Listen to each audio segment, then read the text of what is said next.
ia oe o lo o fio ele malama lama lupula matalasi ma le matangofi matou ifo i luma la o fio e mano ni mano foi ni angelo lo latou faia le inga ma whamanuina lo suafa i le aso ma le aso o to ina fo i lusu whao lo latou ifo ma puno no atu i la o fio o mea ola tau lo latou o tua e pa ia e matautia e mata o fio o le atua o fofo ia e matalasi ma mamana me te whaia i la matuta. Hallelujah.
Sili sili lava oe Sili sili lava oe Sili sili lava oe Sili sili lava Sili sili lava oe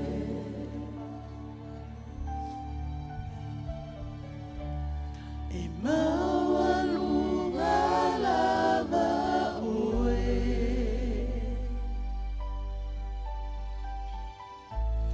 E maualunga lava oe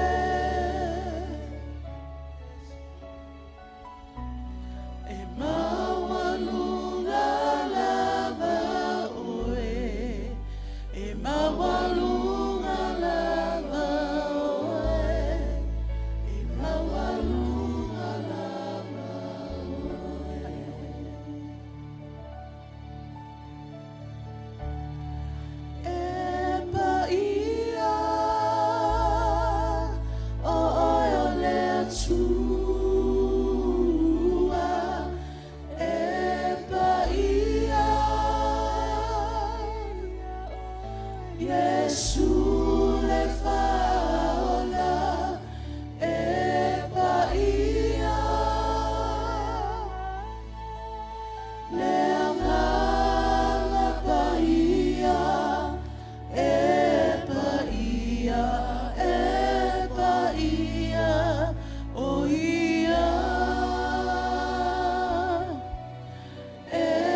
mato loto I la o fio le ni taia.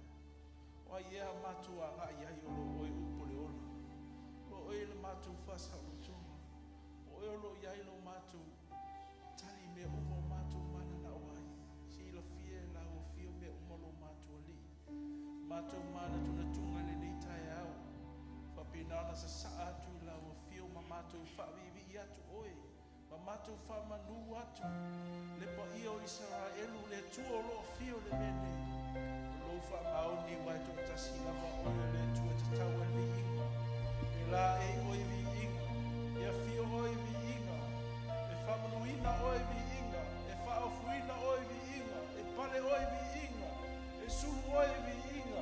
E fio oi vi inga. E o mongo la tu oto le mitaya. Hallelujah. Hallelujah. La matulenga nga falalo tato tutulai mai. Hallelujah.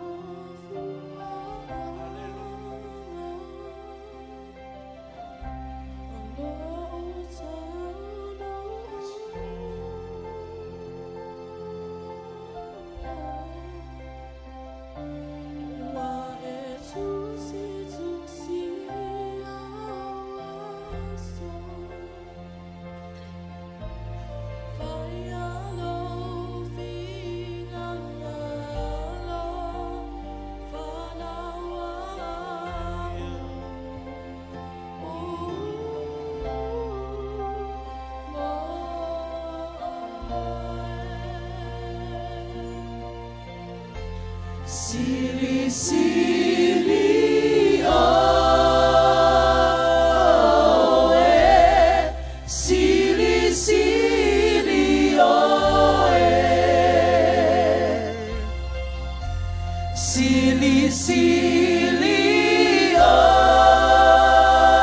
lo watu, sili, sili, oh.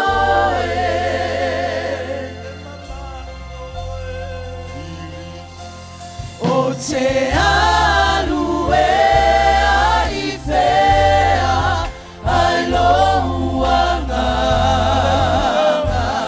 o te sola I fea o te sola I fea ai oluma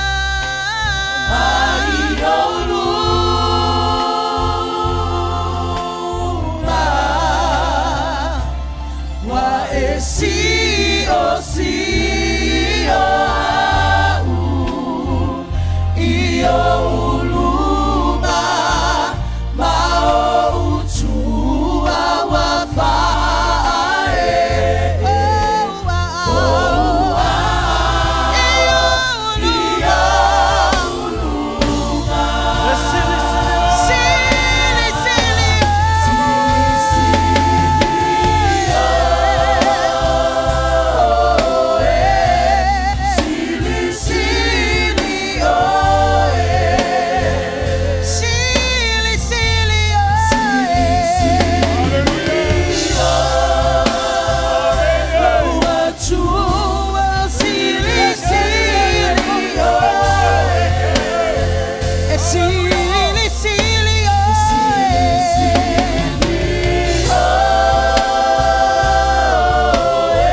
Jamau macho fape atu. Fape taitele jamai lo maputa mai. Fape lo patasi mai na neitayao. Cheo Maria o pasa o tama. Wa macho langana le pai mai o. Nganga paia yo macho tangata. Ona macho fape atu na. Olobi inga le na tama. Olobi inga fape le ai. E pulu pulu ai tama. Wa ole juao na vinga. Ole juao na mamalu. Ole juao na siri ese tama. Tama ole vinga le pa manua le pa de tanga. E poi a giurava lei a gioia. E se io le fa lava. Amen, amen, hallelujah. Tato giurai mai pea, hallelujah. Awalava ne avesere mamalu leo le tua mai. Hallelujah, Lord. Awalava ne avesere mamalu leo le tua mai. Hallelujah. Kalesia le tua ne nekayao. Tapena lo tangata, tapena lo tangata. Awale fio mai le mamalu leo le tua. Hallelujah, Lord. Hallelujah. Tapena lo tangata toa. Sani uni male fio mai le mamalu leo le tua. Hallelujah. Wafai mai ai le taini. E sa wai le ataria le tangata. Idana mamalu. Ya fio mai le mamalu lea. Awa uma le tapena. Hallelujah. Wai fio mai le mamalu lea. Sai pa manuia ya ke mau. Hallelujah. Fio mai le mamalu lea. Sai ave seina pa pikauli. Pepe ngata lo pa pengai mau. Ora fio mai le mamalu lea. Na tenga usia. Hallelujah. Na sai ave seina upana pana. Hallelujah Paulo. Hallelujah Lord. Hallelujah. Hallelujah. Etelai le tua la fio paia. Mataya no sumalima alfayupu. Jalu tasi, jalu lua, jalu fa. Hallelujah. Hallelujah. Pai mai pa sauna taria le tangata ilona mamalu. Hallelujah. Male awa ngeru paia. Afa tasi maia. Hallelujah. Pai mai ona tie na ia. Ilona nafo ali. Ilona mamalu. Hallelujah. Hallelujah. Ona chia la ia. Idona nafo ali. Mamalu. Hallelujah. Vi ia le tua. Hallelujah. Pai mai. Ona tu ese ina lea. E ia oi la chou. E pai ole mamoe. No mamoe. Ona tu ese ina mamoe moti. Hallelujah. Le mamalu le tua. Pai e pio mai. E pio mai le mamalu le tua. Pai mai e pai ole no mamoe. Ona tu ese ina mamoe moti. Pai mai ona tu ese ina lea. O mamoe moti. Ona tu lea ia. O mamoe lona tu tamatau. Ai tu oti lona tu tauanga vale. Hallelujah. Jote talai le tua. Hallelujah. Mai wa pai atu lona tupu. Hallelujah. Mai hallelujah pai atu le tupu ya ke la tu. Hallelujah. Pai mai o la uma. Hallelujah. O la uma. Ona tu tamatau. Ia pai le nu mo to. Hallelujah. Wa uma na saunia mo to. Ai lei fava ina de la lolangi. Le mamalu le tua. Abra fio mai. E sawe fa manuia ya choe. Hallelujah. Sauna de sina pa fitauli. Abe saina me fa ngata. Ro fa pengai mar changata. E sauna te ngawia. Ya upa na fana le tia polo. Hallelujah. Le kalesia le tua le mekaya. Ta pena lo changata. Apai te nau le mamalu le tua. Ta pena lo changata. A metele. Alanga tuai o le tua le ngano le langi. Apa wa ponga mai lo tua ya joy. Hallelujah. E pia pa ponga le tua lo leo. Alanga tuai le mamalu le tua. Alanga tuai le ngano le langi. Hallelujah. Changara lo mante kolo lo sike. O kolo lo hete. Kamama lo sike papa.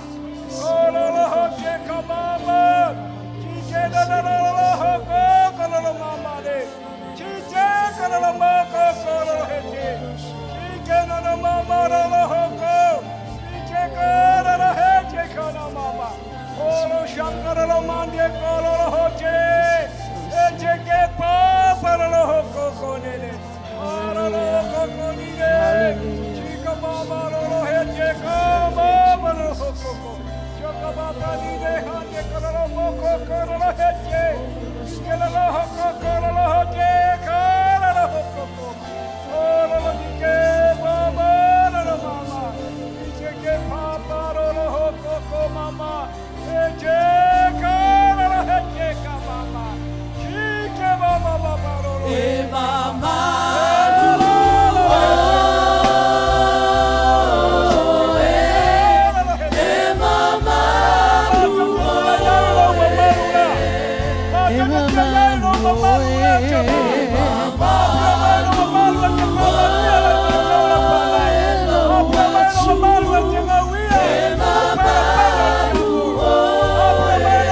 tua le tai Hallelujah.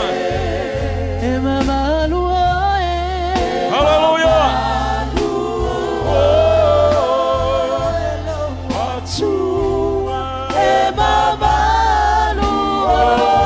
Vai só pateria le tua le tai Hallelujah. Hallelujah. Yo le tua. Fa manuia mai lo fa na le tai ao yala i ala langa tu lo malu. On lo suafa Yesu. Amen. Hallelujah. Tato ala mai lalo. O stasi leo vai nga tau ole. O lau tapu inga i le tua. Amen. Amen.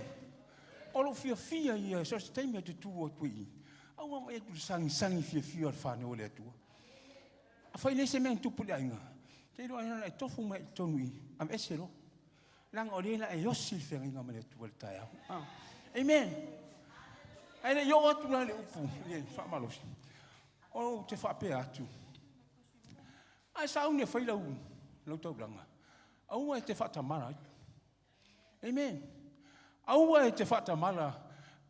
E te tatalo le atua fa manuia lau tau langa. Fa manuia I langa ye nganga fa lave. Te loi. A fai e tol se lau tu pena la tanga tua tua.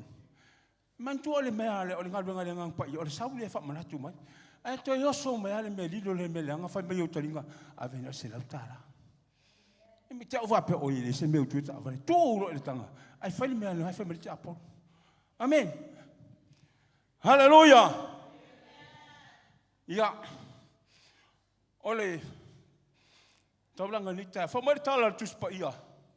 Ole tolu fa linga su fa upu. E tauanga I le lusu lua. Ma ni e mele tupu I e kalesia le te kaia. Fai mai ia. E le malili. E le vevela. Au fa le ngolua. Mai au ma fan na tu fa le ngolua. Tangola o fa sengi. Amen. Fa mai le vevela le malili. Aya, fa mai o ma fan na tu fa le ngolua. Amen. Hallelujah. La boli e poto ti le fa winga le upura. Amen. Fa mai o fa ba lunga. O fa ba lunga le o ma tama ainga. Amen. Mele tupu I lo tkaya. Wa fa ba lunga. Ile o amar toma ainga. Ai fa longo na le tala Yesu. Fe tala Yesu fa mai. Talo fai. Talo fai lo motiva. Lo tawaso ma lo le lava. Talo fa le tele o woro. Amen. Amen. Tala na Yesu. Amen. Le tanga fa bu puat. Fa mai le Yesu. Talo fai. Lau tkaya. Sau e watu le vai mata. Ea, watu e nini e umata ina ia. Ia e pupulo ai. Amen. Amen. Amen. Mai sau, orto tele ngā, lisi vai ngā le ingi. O fia sifu. E o mare teimi ne. E le o mamana male upo le tua malea. Malea, mare sifu wai ia. Mai sau e nie watu le vai mata e mili e o mata ina ia. Le lei le pupulo mai va ai. Amen. Fa longo le upu. Aso uma. Hallelujah. Ta lo foi se kalesia. Alo tu polimene. Ta lo foi se kalesia. E le tatou. E kalesia o le langa le fa bolunga. Ile oa maritama ainga fa peane. Fa mai le to mo mia se tua. Mai le to mo mia se tua. Tele le oa manuia fa no fa business. Amen. Al mane yer tala Yesu. Fa mai tala Yesu. O te luai ia te oe. Mai lo ngutu. Amen. E ma fa fo le tanga fa senga la mena. Fa mai o te luai ia te oe. Mai lo ngutu. A fa ina te fa tamala. I finga lo sfu. Mai na o te o luai oe. Mai fa fo. E maria. Ili maria te ai fa longo se me ai. Tupu se fa pena stangata. Te ta mi fo. E ta mi le feo, esa. Langa ele sa upu, ele sta to upu. Ole al foi tau le. Te tolu na faringa, tau nga ilalo. Dai mara mai me lo upu fale. E me manino le upu le tu. Ai fa mai le fai unga. Fai unga mena I whamai. Whauta. O leo wa iei taringa. I ngā whalongo mai a. I le mea wa wheta lai mai ai. Le nganga I e kalesia. Amen. E leo whameo le uli. E leo se teitai. O se malo. No. O lo wheta lai mai. O le nganga. O le nganga o le tua. O mei o le kalesia oe. Oe o le kalesia. Whamahoni. Whamahoni e whaile a whunga. Lo sifurai. E lo le tō tele ia o isi e kalesia. E mali o mea tupu ai. O whawha mai. A whaile sifurai. Whamomua le sifurai le whaiwha au. Amen. Tele i o tantonunga se i o mai. Amen. Waina oe ni te o whase i nei oi. La sao ni atu le karea. Te akono mo le au ina tatu tauranga ni tae au. Oli oli le li. Family mori. Oli oli le li yolo fia lea. Hallelujah. Mana tu lai mai. Tu lai mai siva mai. Woo! Oli oli ele ali. Oli oli amavivi. E fama oni olo na lo fantuno wasili. Oli oli ele ali. Oli oli amavivi. E fama oni olo na lo fantuno wasili. Hallelujah. Papa leina ole mamalu male manale paia paia. Baile malosi male patopule ao etama. Papa leina ole mamalu male manale paia paia. Hallelujah. Baile malosi male patopule ao etama. Watato wala fia. Ai ai ona manuia. Hallelujah. Sanu ayoia. Yesu le Mesia. Le Mesia na aleluia. Va baleina ole mamalu male manale paia paia. Na ele malosi male potopulea etama. Va baleina ole mamalu male manale paia paia. Na ele malosi male potopulea etama. Etama. Si mai o ao. Hallelujah. Yo ele tua. Oli yo matu loto. Au matu tonu I la upu. Ole manuia lea. Le manuia lea. Le manuia lea matu te tala no e nei tai au. E sili li fowai. Tama. E sili li manuia. E sili li manuia le tangata e fowai. Hallelujah. Tama fa manuia I lau e kalesia. Fa manuia I lau fa nau le latu fowai le nei tai au. Ni fo inga luenga lo ngalu e lau fa nau. Ia oe me whaafitai oe le atua I mea umalawa le tai au. La langa le whanau le atua. Amen. Amen.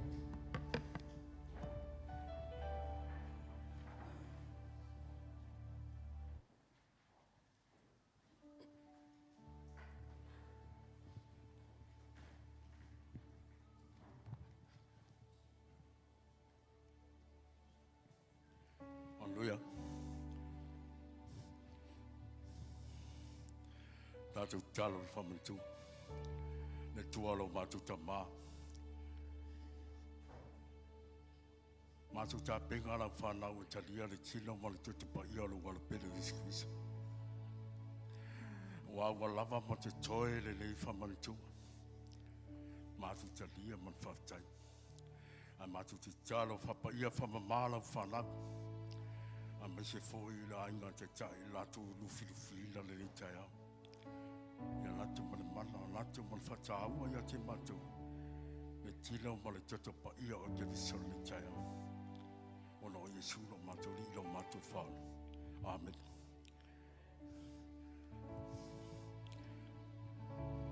Ia. Tustu whatu le tilo male toto pa ia. Amen. Mori. A mawala o whamantua o na taofi mai lea. Tātou talia whatasi. What?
There's freedom in the blood of Jesus. There's freedom in the blood of Jesus. There's freedom in the blood of Jesus. It washes white as snow. Salvation, salvation in the blood of Jesus. Salvation, salvation in the blood of Jesus. Salvation in the blood of Jesus. It washes white as snow. There is healing. There's healing in the blood of Jesus. There is healing. There's healing in the blood of Jesus. There's healing in the blood of Jesus. It washes white as snow. Forgiveness in the blood of Jesus. Forgiveness in the blood of Jesus. Forgiveness in the blood of Jesus. It washes white as snow. There is power in the blood of Jesus. There's power in the blood of Jesus. There's power in the blood of Jesus. It washes white as snow. It washes white as snow. It washes white as snow. Hallelujah. Hallelujah. Bilia mana ia upura na pesi. A fasa boina I taua ia te tatou. Mai o le toto Yesu ia le whamalologa. O le toto lea iai le whasaro tonga tatou. O le toto foi le mamanu ai tatou uma.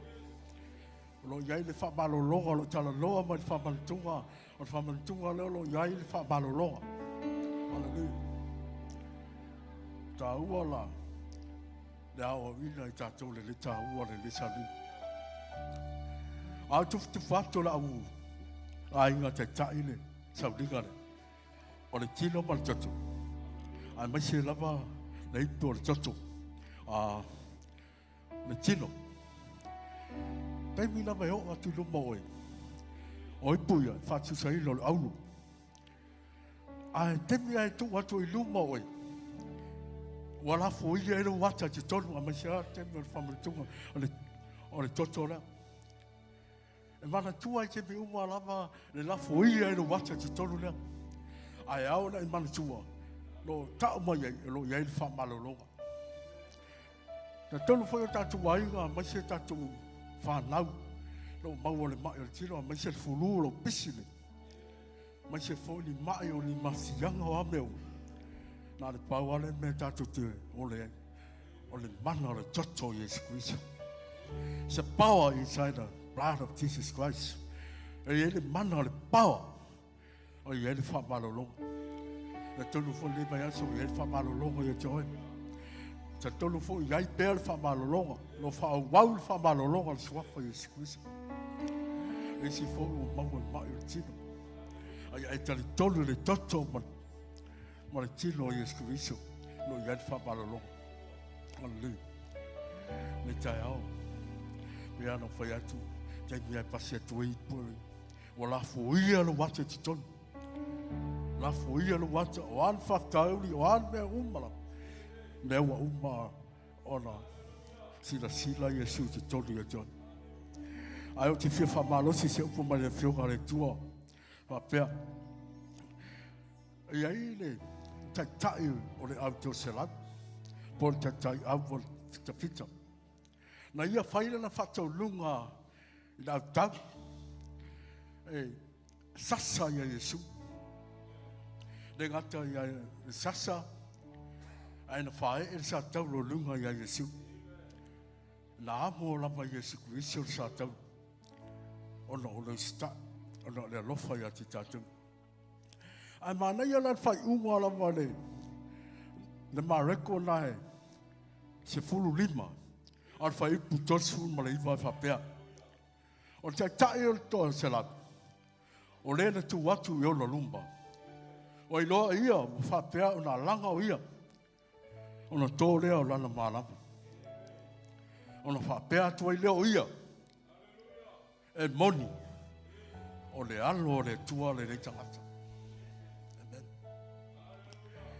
Amen. Mai e moni. O le alo o le tua le rei tangata. No inga tasi la me tau e te tatou. Le te mi tatou te whare tonu ai a me uma tatou. Ai au le tatou salamom tatou loa. O Yesu Christo o ia o le alo o le tua. Pea le tāua e le fita na ia po e lo le ia fata mo ia whapea e moni o le alo o le tua le tangata. Mea tāua loa o tangata le wha magaluina oe. Tangata le wha mabaina oe. Tangata na ia whalanga ai ua mai au taunu ua whaile mo oe. O le wha aratanga nan tapenga Yesu Christo mo oe maa. Ina ia o sa whangai taua. Le ola e whawara. Pe lava na ia fitalai i oane i tolu a whaipa sumare.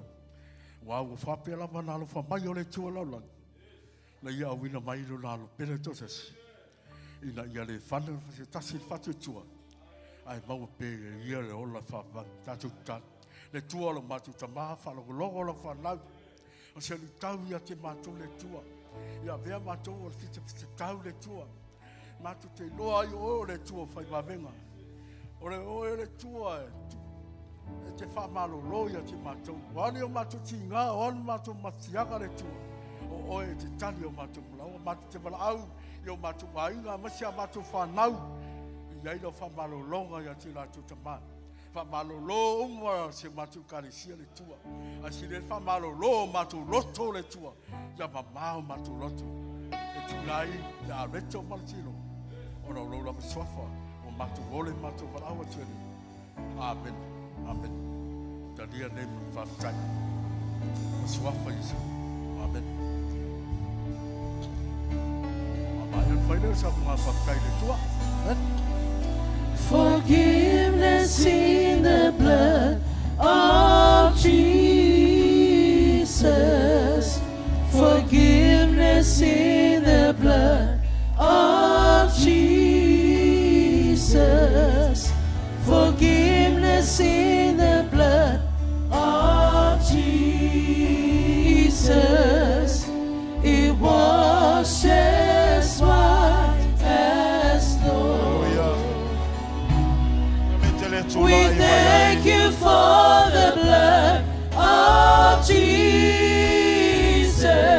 We thank you for the blood of Jesus.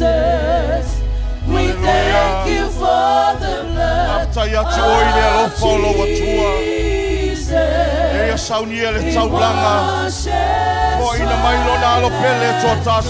We thank you for the blood of Jesus. We thank you for the blood of Jesus. We thank you for the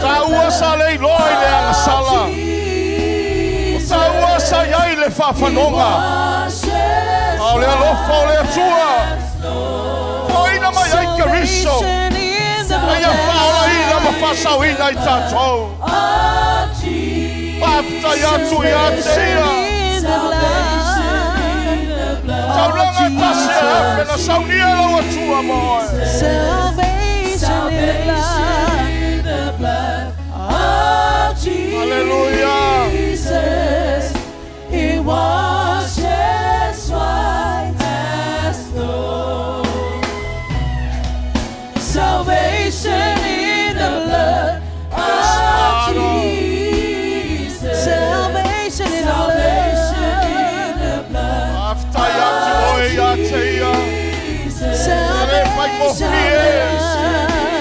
Sailing all over we are. And I shining off here. The fire ain't no sato wele atua. Ole soifua na ofo ina mai. Ole soifua ole lina ofo mai mo sato. We thank you for the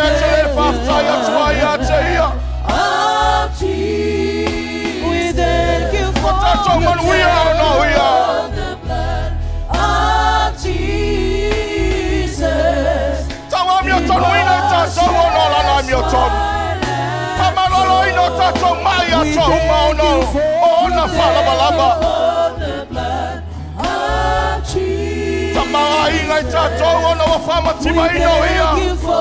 blood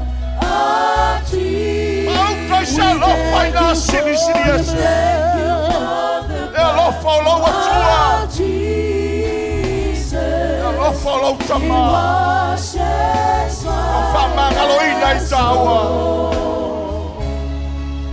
He washes white as snow. Hallelujah.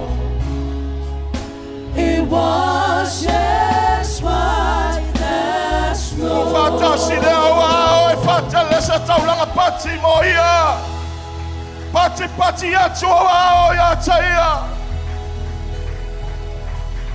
Tawamioton wina imatau ona ola wamioton utama. Wafamanga lo ina imatau ona wamaliu kariso ilunga resatau. Le faola tanga le na fola wamato maua. E ala ya Yesu kariso lo walo pele totas. Etele itafia. Awe fo ina yomato maua le manuia. Ina yomato maua le ola la male favavau. Watatala ile langi moi mato. Wama no aila no fali io la wafio. Mato te ulu fale atua I mara tau lango vi inga. Pati o mato lima. Awa laule leile lo mato watua. Ola wala fale ele. Ele inga tia I se mea wae failoa ya mato. Wae fatau no wae fatino. Lau fa malo longa I o mato tino. Ona fa lava o keriso. Wamato mangalo wamato saloto. Taulele I mato malo faina I mato ona oe. Fa fetai la wamioton. Fa fetai la walo fa fetai le ola fa babau. Wa fola ina wa tala ina mo mato. Wala mato le ala I malo o Yesu Kristo wa o io le ala le pumoni male ola. Ele alwa tu lava setasil tama. Saivanga na wa ya tu ya teia. Pati o mato lima fatele so bi inga. Oh mato tamalele. Wala wa la fire mato. Le we faya me sili. Ma matou oli ma fia ai. Ia vi ia oe. Wa oe lava lo matou atua. Wa faya me sili mo matou. Matou vivi ia mo fa manu lo suafa. Fa afeta Yesu Kristo. Pati o matou lima. Pati le so vi inga tama. Ia vi oe. Lo suafa Yesu Kristo. O matou ala langa fatasi ai. Amen. Uia ia tatou ala lama ilalo. Me te re fatalo fai lo tua oi. Fai de ia fatai ile tua. O ta mafuta i lona mamalu amen.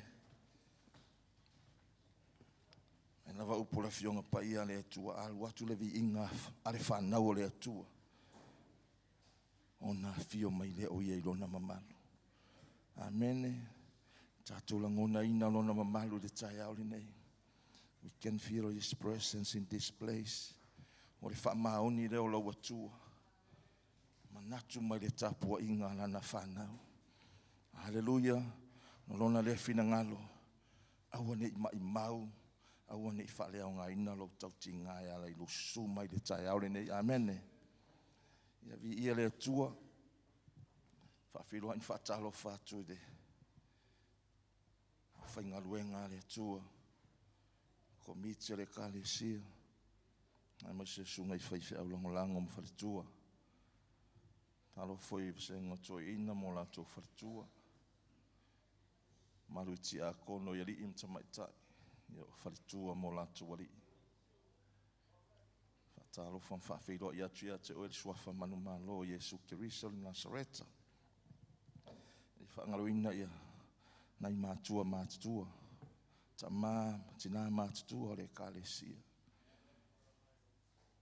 Tau i olo whapenaona, tapu ai, fautua. Wale manui o le kalesia. Wale aini, ta mā, tina mātutua o se kalesia. Ia e peye le, iai fo i se malu o le atua e whapenaona. Ao la tau i olo malu. Aia le malu o le atua i tono lana ngaluenga o la tau foi. Whapenona whautua inga ngaluenga mai kalesia. Ia manuia ngaluenga ina ia manuia le kalesia. Ia o le vi inga i whafoi le atua. E ngatai leo tamali in whailaunga.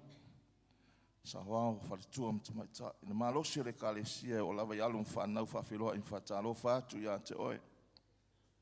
Suafa manu malo Yesu Kristo. Na tuale o ase whaamtalanga i paia mamalu. Whaale anganu. Leo tato iai le mamalu o le atua. Leo tato iai lona mamalu. Na tulea, ma lava lea tato te ori mafia fiai. Amen. Ai seisi mamalu e siri atu nai lo le mamalu o le atua. Le nganga whaafitai o lea tato te mafuta maia. Amen. Ale ai o ia i se tapua inga. O se tapua inga whaiafua. Amen. Ao le tai aule nei, vii o tātou nganga whaamanu i a teia. Tātou la ngona lona mamalu malona pai mai o tātou loto. Whaamari e ina o tātou tangata. E ala le tātou tapua inga i a teia. Ia, toi tu whaatasi rau aho whaatere se pati mo ia. Whawhiroa i fwoi whaatalo whatu. Wo ma paanga, mai se au mea mai. Au na le atua mwharitua o lo whapena ana mafuta mai. I whafu atu o le nei atunu. I whawhiroa i whaatalo whatu. Ia te utou umalava. I le suafa manu malo o Yesu Kristo. Whaftai le mafuta mai. I whaftai fo i le tapu ai. Mana tua lava o toi te talo. Nei manuia. Fuafuanga mga luenga umawala au nei o tau e le atua. Ia whamanuia tele le atua i lau tapu inga mai so se tafole nei kelope. Ia anga le lei le atua i lau whaafonga mai. Ia o le silafia le tatou kalesia na wala au mai nau tatou matua i le asuana nafi. Moli mai o la ua lo whaanga mo la ua whaamanuianga i le mamalu le kalesia. Sengo whaiwhau mtoi ina mo la tau wharitua lolo ti a kono. Mai se ia tamam tina matua o lava i whanau. Lo o lofa mai tele i la ua i le kalesia. O le afia na nei o la whapena ona whaimalanga mai ei la ua. Pai le tūla se fulu o la whapena ona tau nuu mai ei lo la ua sā ia. Tātou wheiroa i fo i la ia i seaso lewa i aso. I le anga le leima le alofa o le atua. Tu whaatasi leo au. Tere se pati mo i la ua. Toi titi lava mai ia fuafuanga mta penanga le kalesi o lo whapena ona au wai atu i la ua o le aso muli nei o le si wha moi. Iona malanga mai leo la ua le afia na nei. Ia ele tua le nganga whaftai tele. I mafutanga o lo whapena on te wina tātou malu tā pua. O le mea le fifia i le nganga i le tua. Ona na te wha mea lo whaina mafua i le tāleni i le kālesia. Amene. Ia ngā lulue e whaia mea uma mo le vi ingo le tua. Ai le vai aso ma le vai aso. I le poto ma le anga le leo le tua. Ia le mawhai ona whaatino le nei wha moi. Amene. Awa ana le ngalue mai le nganga le tua fisosoan. Ia le mawhai ona mātango fia se me whaia le whanau le tua. Amene ia whaftai. Ia le tua le saukup. Te wina le malu nei tai au. Whapefo le mawhtanga sa. Te wina le vai aso ma vai. Ona ua ngalo na muli atu sa ngang whaftai ia. Whaftai i le tua ona o tāleni. Whaftai le tua ona o mea lofa. Fua ina ia te o tō. Whaingofi ona whaia au o nanga. Amene. O le anga le leile o le atua. Whaamanuia ia i tātou. Na ima whai ona whaatino au o nanga i le aso ma le aso. Lana ngā luenga malana e kāle sia. Me se tonu a inga. Ia ma ngā luenga ma o ngolo whapena ona i tātou. Amene. O le vi inga e whaafo i le atua. Nai whaasirisilanga. A tātou tere i o le upo le atua. O le vai aso nei. A mata tu tae au. Ia o tae au. Ia li whaamoe a kōlea le pe ona. Whaasirasile atu e vai aso uaso. Ma vai atu nei. Ia o lo mana o mia i tātou le au whai ngā luenga. Whai whea au ma whaletua. Toi ina mo lato whaletua. Ia o ti a kono. O le a lato ngā lulue mo le whaafeilo ina o malo. E me se fo i o le au sufono le korfenisi lea le au kolea. Lea ua uma fo i na whaina ma le whailo inga ma ti a kono i le asua nafi. Ia le fo i o malama lato. I le lato ngā luenga o le a whaatino i le a fiafi lea. O le itu lala e lima o le a ngai atu ai ti a kono mo le whaafeilo inga o le au sufono e maise o le au whaingaluenga. O le itu la e fitu. Ia e a mata i le whaamoe lo na winga e tauna awhale ono ua tātou iai umai o le whale e whai ai o le whale tali malo le Holiday Inn. O i nā le a wha pena ona wha pena i le whaamoe. O le Holiday Inn i Mangele numero 2 o le Ascot Avenue. O le a whaatino ai le whale tali malo lea. O le a whaamoe lea Korea ia o lo pala aulia umai tātou le au whaingaluenga. Ia na ia mwhai ona tātou au wai whatasi, mai seo whaletua. E whailoa mai e le au kōlea. E le ai se tau mawhatanga o le tino i o. Ngā whisiri ai anafi pe mauas whaamalo si tino o le lātou tala. E le ai se mea. E whai le whaletani malo ma le whale ainga. Ai le ai se mea ai whaatino. O lona winga, tā pena atu oi molola. Molo ia e suat wa e lau lei tino amene wa maha ona lo tino se tau mafutanga te tā pena lava oi la ngai mawhai ona a vere le ma ona na ma le mole o le manawa e whale au ngā ina ise mea ona e whalongolongo i o tai au ai le lei ona e tā pena mua whanga mua tino ia ona a ngai atu le o lai mauhalo malosi e moli e le mea ai whale a nganga o le a tā pena ina i lea fiafi whaamole ia saunia i tātou a whaipoi. O tae au, ia te tala atu i olau angapongi wa o tātou vai aso angapongi, ma te talo le vai aso nei, amene. Tātou vai aso talo, tae au, i o le a mata le au talo, pe warriors, ma intercessors. Ia mai seo i lātou o lo whapenana, talo i tae au. Tātou le a mata ina le vai aso a tae au, i le ofisa, a whare lima le tae au, ia a mata le tātou mawhtanga, mana tua e te angapongi, whaamole, lima i le afiafi, e whtau i le leia, ma le whaamoe le au kolea na i le afiafi a tae au. O le aso lua i o le sengo whaiwhi au mati a kon, o ma toe ina, la tui o le atalo i le aso lua. O le aso lulu, ia o le wina, o le mawhtanga tina, o le astofi, ia o le au whaipese, le worship team ia malato lo nga lue le vaenga le kalesia ia la to ia la faia le maftanga talo ile stofi o las falaide ia ole vasenga fa peretania po la to ia la faia le tato maftanga talo ile stofi ile as falaide o las tona ia tato tama o taiawa ile a fale di maltao ia tama uma tato mafuta i tai i raso nafi mana ia le maftanga tama ia fai wina fo i se plate mafang nafi ma lo fa tai na tapi na ia tama maftanga nafi rei se sa ta mo fai o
tato iai le taiao le nei.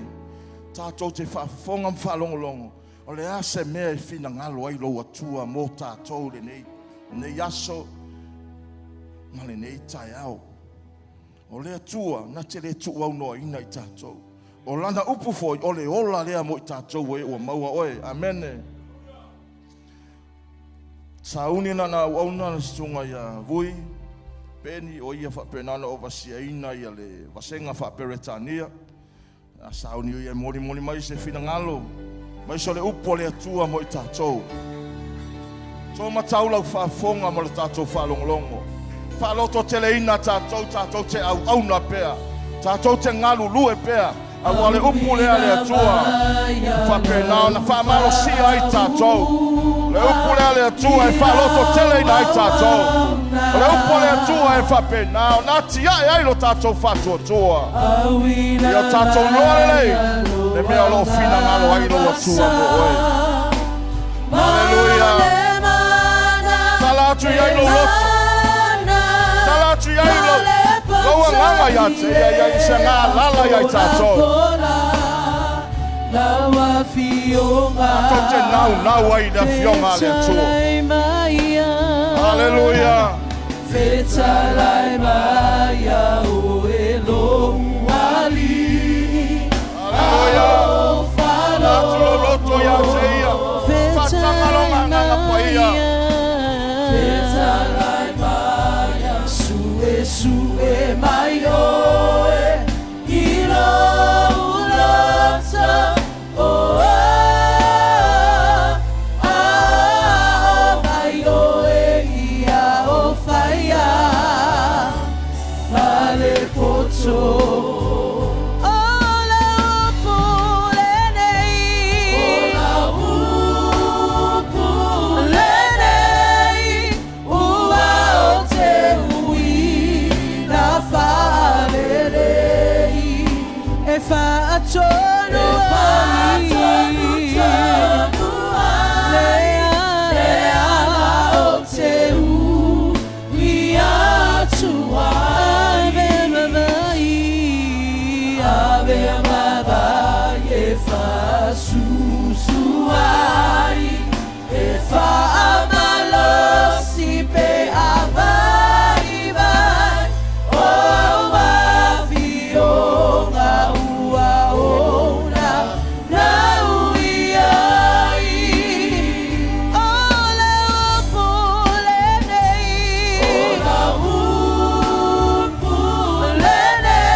Ole taunu unga leo fai ngā mea.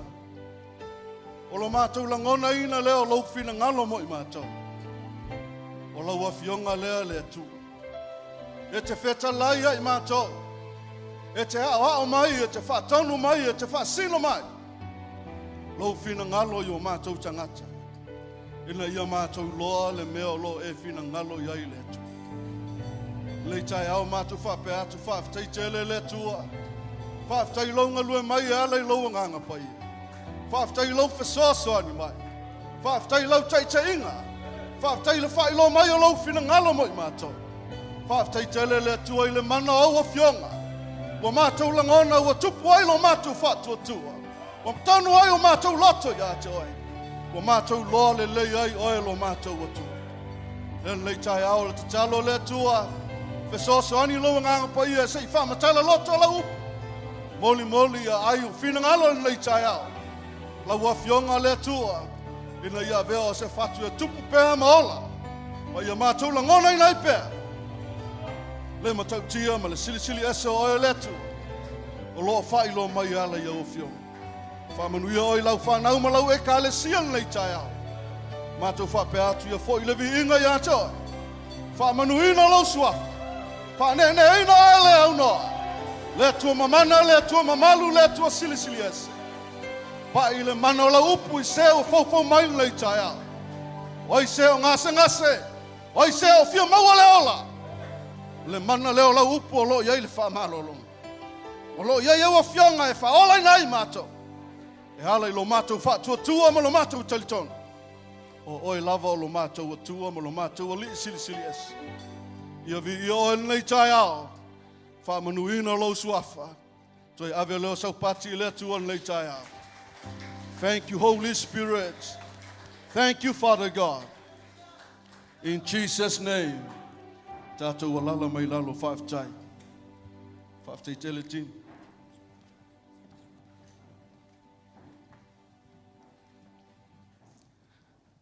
Ua longo le leia tala I le alofo le tua nei tai au. Amene. Wa tātou whaalongo ina ma tātou loa le matau tia le tua le te au auna ma tātou au auna iai. Ia walu nawa yaso tātou whaalongo longo ma o tauina I tātou ia whionga le tua. Tele fo I so sia ma le tamau a inga o le tua o sa saa mai. Amene. Te manatu o tā pena ma tā oso oe. Ma ia ei loa le ai le mea lo fina ngalo ai le atua mo i tātou. Amene. La me le toi ave i sau pati le atua nei tai au. Hallelujah. E nei ava no ta lo yatu. Ile sila fanga mai mo mai o tātou matua wha le nganga. Te manatu o lo wha penana. Maua mai nei so ta inga. Ilunga o penga ta whai langi. Wha ta lo whatu ia te oilo tātou tamaa. Lau sunga le wha whengainga. Senior pastor le uli ma le faltua ia Eloi. Whaafitai lo lua te talo mai. Whaafitai fo i lo manatu mai. O mo i fo i lava no nei tai au. Te tūlai ai e wha penana moli moli le fionga le atua. O lo whaanga nā, o lo whaanga nei, o lo whaatele atu. I wha penana sau se taimi o luma tātou whailoai. Whamanu ia tele le atua, whaaftaifo i le atua, i le whenga o whaiwhi au. Lango mo lātou whaltua, le sunga le sui teitai. Ma le whaltua. I le pai o la inga teitai mo le nei awa noa. Wa whea i le whaatau waa o nei au auna e wha penana moli le whionga le atua nei tai au. Amene. O te fia whaata alofa i ante oe, o whai nei tai au ma se tai au fau. O e suma iai ma tātou mafuta. Amene. A whai o se taimi mo mua lea o te ofa alofa ma whaata alofa atu. Il suafa manu ma loia su keriso. O se fwoi o pa penana mai mo mai. O te whaata alofa i ante oe, il suafa o Jesu keriso. Te manatu e leisa isi mea wha penana tupu ai lo whaatu atua ma tupu ai lo uloa. Wana o le fionga le atua. Amene. O tele le sosia o le atua o saa mai mo i tātou. Peifo na tātou whaalongolongo ai in lava yaso. O le tele me ave ai e tele foi me su ai nai. Amene. E toi sau foi le atua e toi su e mai tātou le tele me ia tātou te whaalongolongo ai. Amene. Te manatu o wha penana wha manu iaina i tātou e ala i le tamau a inga wha le nganga. Mai lau auna le atua. Hallelujah. Thank you, Jesus. Te mana sua lau tusi le ngaluenga sifulu mal tolu. O le whai upo e lua sifulu mal tasi ma le whai upo e lua sifulu mal lua. E wha penana maua iai se langona ma se manatu nei tai au. E fiso sani i ante oi mau. Amene. Ngaluenga sifulu mal tolu. Ona whai upo e lua sifulu mal tasi ma le lua sifulu mal lua. A maua lau tusi whai mai amene. Le tuol tamau te wala au ia te oe le ale le ngango le poto ma le ngango le mala malama. Le ngango whaalinga, lau whaunga e whaunga ina i lo tangata whaatau waa. Sei moli lo whina ngalo le tuol nei tai au. Whau umai, tai mai, whai loe o lo whina ngalo. Ia whoi le vi inga ia te oe nei tai au. Hallelujah, hallelujah. Tanga i ai, ma tātou whai tau whaatasi ai. Ia, muli ane, walatou whaatonga i se tupu. O na tuu atu le atua ia te la tau o saulo. Le atali o kiso, o le tangata o le tu ainga o peni amina. I tau sanga e whanga fulu. Wana ave ese fo ia te ia. O na whaatuina le ia o tawita e whai mo la tau tupu. Ua ia mo li tino fo ia te ia. Ua whapeane. Ua o maua tawita le atali o Yese. O le tangata e tusa malo nei loto. Na te whaia o mea umalava o te mana o iai. Amene.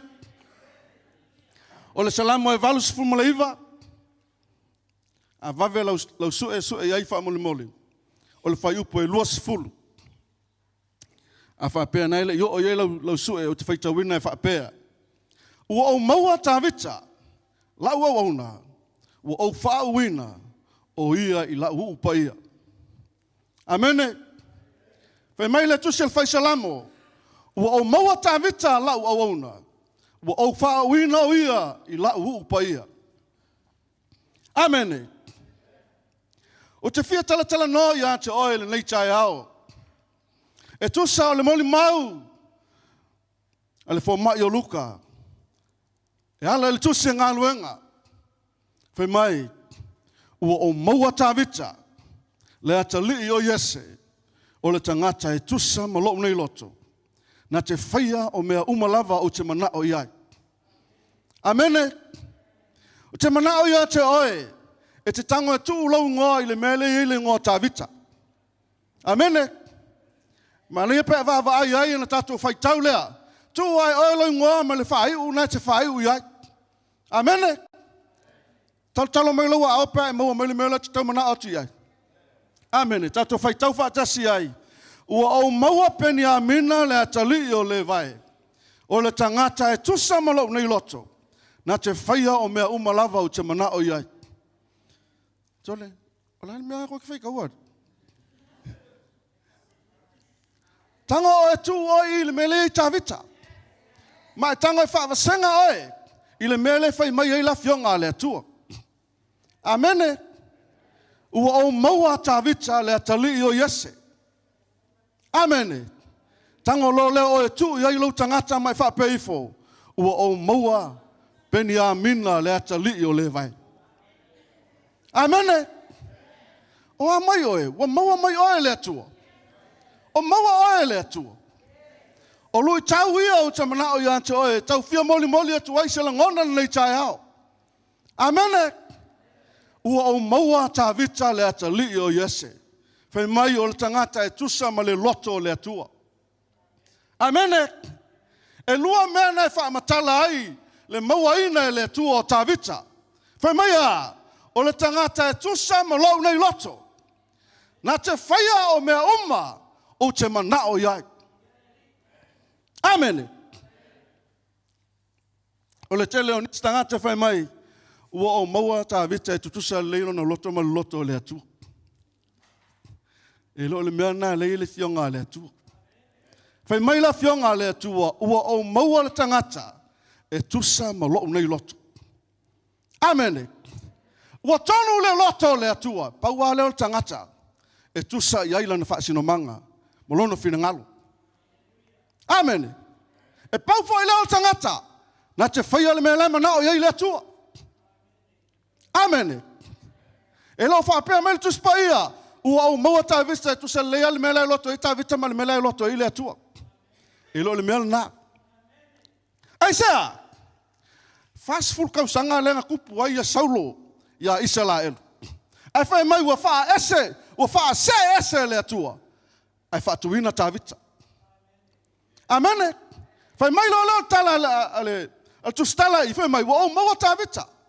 Le atali o Yese. E tusa ma lo nei loto. E kukusa ma le loko. Ma le mea le loko I le akua. Amene. E te mana tua fo oe. E toa fitul whanau o Yese.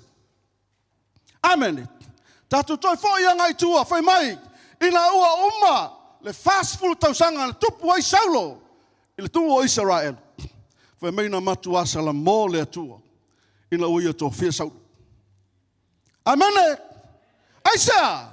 Ua le whaia e Saulo. Le mea la sa loto iai le atua. Amene. E tala mea na whapenana moli ma nao le atua ia Saulo. E alu e whai. E alu Saulo le whaia. Amene. Ua e malama le tala. Ua e lo foi le mea tau nuu iai. Au te mana e fia moli atu ia te oe. Le mea leo lo ta tia I le mea na mana. O whai mai ai le atua. Ua o maua ta vita le atali o Yese. O le tangata e tusa ma le loto le atua. Amene. Na te whaia mea umalava. E mana o iai le atua. Amene. E ha mai oe. A maua mai oe le atua. Wha mata e sao le upu le ia te oe. O la sau wa ai ia te oe. Pe awa ai mai le atua ia te oe. O le tangata tonua leo te mana o iai. O le tangata tonua leo te mana o iai. O le tangata tonua leo wa tusa iai lau filfilinga. Amene. E te le se lui tau mo oe. Te le foi se lui tau mo a. Amene. O I tātou nei o whanau o le atua. O auna le atua. O lesa tātou whanongolongo. I le nawa yaso o tā pena I tātou. I le ngango le malama lama. Ma le ngango le matau I le atua. Lena o tāvit I le tala al whailaunga I whai mai. Ua o maua tāvita. O le tangata le sa savali. I le malama lama ma le matau I le atua. Amene. Sa ilunga ia te ia. Le ngango le malama lama. Ma le nganga o le matau I le atua. Le ale wingo la mea o le tangata na te ilo le lei. Ma hava mausitai I le atua le au auna iai. Amene. Na te iloa amana ia. Na te iloa ava. Na te iloa le atua lea. E te au auna ma au auna iai. Amene. Ai fia fo i le tala, i le mena a fua ai. O na fai le tala lea le atua, o le tangata e tusa ma lo loto. E tusa ma le loto le atua. Amene. O ta vita o le tupu na whaatuina e le atua. Ina ua leu stai saulo i le fina ngalo le atua. Amene. Tala mea na whapenana whaia e saulo. Ua le tonu ma le tusa i le manao le atua. Ua leu stai ei saulo i le atua. Amene. Saulo atua whaia atu e Samuel. Wa sanga ti ngā e a. Wa le tonu mea na whaia saulo i lumo le atua. Amene. Wa uma na utofi, wa uma na ufilfilia. Le tangata e whapenana sui tūlanga i a saulo. Amene. Hallelujah. Fe mai saulo, tala Samuelu. Seu ke fefe le atua e whailana mea. Ni whase o tia o saulo. A fe mai le tala le atua na whaia Samuelu alu. Wala au yase malang whangau. Whaile kaulanga. Na usau le whapenana whailoa te oil me whai. Amene. O le ale mena whaia e Samuelu. Wa ia whapenana latu fili. Ma va ai. I le whanau o tā vita. Te iloe. E to a fitu leita ngata tamal whanau a iese. Ai le eima seisi o tama ia. Na tusa i le loto le atu. Amene. Na luatu Samuelu ava ai. I le alo mai. Alo ia ma le tino le lei. Maua lunga. O tangata. O whanau a iese. Le malu o li o tangata maua lulunga. Tau aluatu Samuelu whai mai ia o Eliapo lea. O ia leo mana o ia i le atua. Ai whai mai le atua le ai. A lifo le sitama whai mai le atua e le ai. Sau le sitama whai mai le atua e le ai. Sau le sitama whai mai le atua e le ai. Veatu Samuelu ia iese. O iai ea seisi tangata o lau whanau e leo i nei. Amene. Ai whai mai le tala iese. O le tamala, o le iwi foi, o ia na laiva aia mamoe. O le tangata na o lai leo ina mamoe iese. Whai mai le tala, Samuelu a ami, e le ma whai le mea le se ilonga sau tangata lea. Amene. Ina ua sau ta vita whai mai. Tala le atua, wha ulo ia te ia. Amene. O le ala winga o le mea le tau moli atu. E to a fitu tama ia, na o mai lumo Samuelu, whai mai le atua, le ai. Amene. Ai la o whai atu Samuelu ia iese. Ei ai sesi, e whai mai. Tā vita le atali i o lo whapenana leo i mamoe. A ami e sau, e le ma whai le mea le se ilonga sau. Amene. Nala savali mai au tā vita whai mai o le tama ena, mu, au le lei. Amene. Va i atu. A lai sau me le tonga vau o le tangata, a lai mangongi mamoe, ma mangongi povi. A lai la ngonga i le mana o le whau unga le ngang pa ia. Amene. Whamele kala le tuia Samuelu, that's him, anoint him. Amene. Le whai mai e le tala, le whai mai, ua au maua ta vita le atali o iese, e tusa ma le loto le atua. Amene. E le ikusa Eliapo ma le meanga loko iei le kua. Na kongu ia Samuelu e whai mai le kua, o ke le vai le kinga, o ke vai le loko. Amene. Mena le tau moli atua ia te oele nei tai au. E tusa i le atua, ta vita malana tai inga. E tusa i le fina ngala le atua, le tangata lea na te whaia lona loto. E le tusa le loto ta vita ma le loto le atua.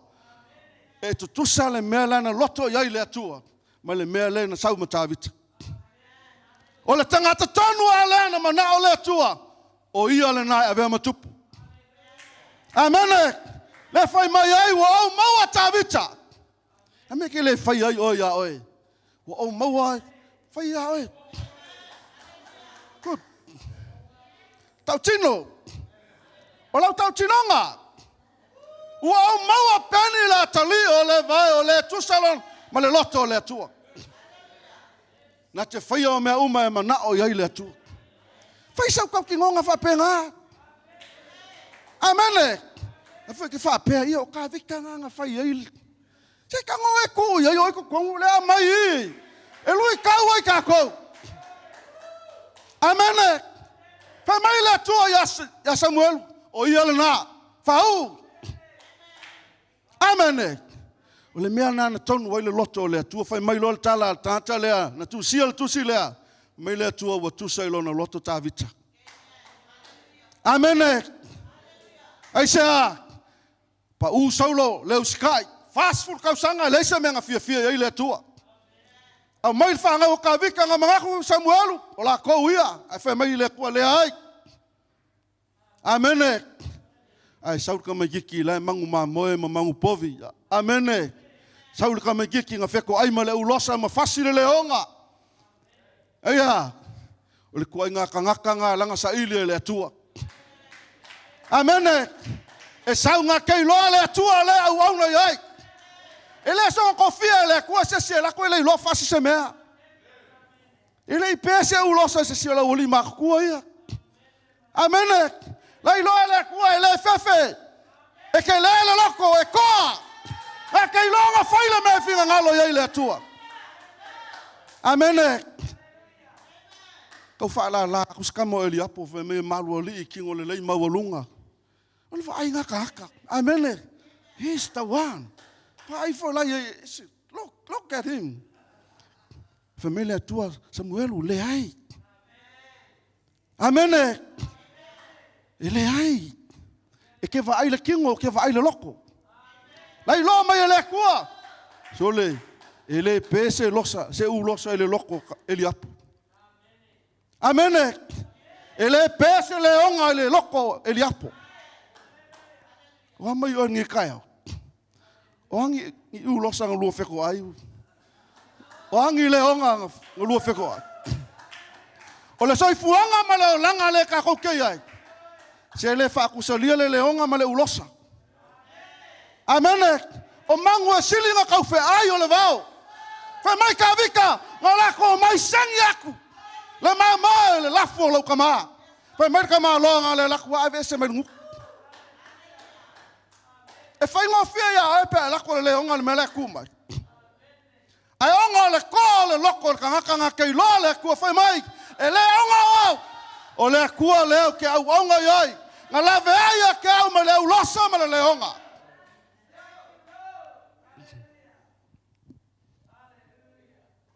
Ke le loi ate oe. Po le ame linga whainga kaya ke oe ma I mea o le soifuang. E le se ulosa e le se leonga. A ke wha vai ai. Give up ai. Ke komumu ai. Si ai lo leo ma fa ali mai oe. Nga pese ulosa ya oe. Nga e fasia se leonga. O le lui kau mo ka kou ye kui ko kongo ka kou le loko lea. E le I wha maua lunga ka vika I le mengonga I loa. Lai ki ale kama. Nga ola I le wha koanga. O longa ngā kula lea. Anga sila ia ile kua le mela ngofo. Amen. Elo la woli io mai ngofo mai fa ali mai la ko lumo ngaka. Le ai. Elo kangaka nga va ai ile tua. God was looking for that man. God was looking for that man. Amen. He was in the bush facing the lions and the urosa. Amen. O le ka longa ka magiki. Amen. E alwa kuli. E le maka kia awa eva ai ngi leonga o le makwa sao le mang. Yo le leonga lo ke mala mo ke le lo se me ka se ulosa wa. Ke le nga vai leonga i waka. Ia la fu mo wal su, o le ulosa la ke le lo pe fa pe ile. Le ale ko inga bang. Ai ma fa le leonga nga kuli ka malo le leonga ai sai mai le ma mo me ngu. Fa mai ngo kang of mai langa ava nga fukila makape. That's how he killed it. Kau ke le mai elo loko nge mea va. Wa kile ngai ma lili mai. Amen. Se eu ke ma lili ngo fie. Ole lave ale o lo va lili mo. Come on. Hallelujah. Loko kele. Ko le loko. Amene. Fai mai wa o maua. Aisa. E tu sa male loto le tua. Nga ke fai mea e mangao yoi le kua. Waka ko mei e fai. O mangao e le kua ngi me kau ke fai. Yes. Afu la fa sengelo ma fa po a mea. Amene. Fai ya oi. O la fia le kua me lo ke fai. Amene. O lo ke fai al me le mangao yoi le kua. Amene. Ke lo oil makau kio me nga lenga ngale fia le kua ya Saulo. Ku ma vaenga. Ku ma mainga. Wale eu si ka ia opu la fionga le atu. Fa ku le kua. Ala ya Samuel. Fa umakia amaleka.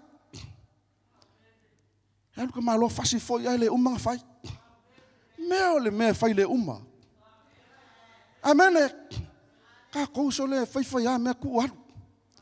Amene. So ia ke fai me le mai asole. Amene. A fai a kore me a ka le fai a uma. Fai le serious. Fai le serious se o ke fai me le mai a fai a uma. Amene. Ya fai la nga me nga ku le a ko nga fale ele a ko ya uma. Amene. Lo ke ma lu ka wa se ka ko loa. Le fina ngalo le tua. Au le fai a mai. Do it well and make it complete. Amen. Ai wala alu le fai mai. Ula ia si o me la uri le. Ele yo mai nga ka fai se me. So ia ke fai me fa penga. Amen.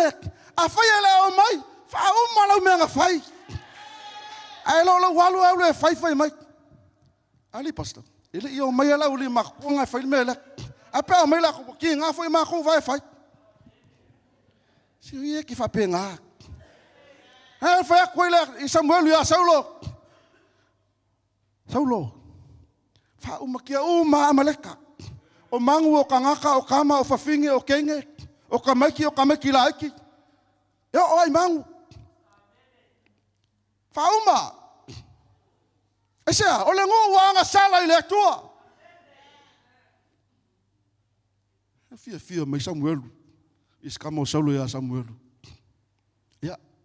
Tan. Uma. Ke ya Saulo fa loko.